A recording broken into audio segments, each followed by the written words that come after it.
I almost forgot a really important ingredient. Keep watching to see the moment when I realize this. This stuffed cabbage isn't something I grew up with. My mother makes a totally different cabbage and meat casserole called kraut chalet for Sukkot. That's actually one of my favorite foods. And I'm lucky enough to have her make it for me every year. So my first experience with really good stuffed cabbage rolls, bathed in sweet and sour tomato sauce, were my mother-in-law's. And they were amazing. The first year we were home for the holiday of Sukkot, I was determined to learn how to make it myself. It's definitely a labor of love, but luckily it freezes well, so I make it in bulk. Did you catch that? That was the moment I realized I had forgotten to add the eggs to the filling.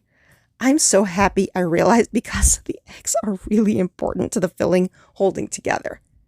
In the caption, I'm sharing my recipe with you. Now, I use this term more loosely because unlike many of my other recipes, I don't have an exact one for you because I always make this in large quantities. But I've given you a guideline for preparing the cabbage, mixing the filling, making the sauce, and how long to bake them, and I've demonstrated here how to fold them. The most important thing, in my opinion, is to have your cabbage leaves ready in advance. It involves freezing a whole cabbage head and then defrosting it. The other option I know of is to boil it to soften it, but I've never used that method, so I can't advise you on that.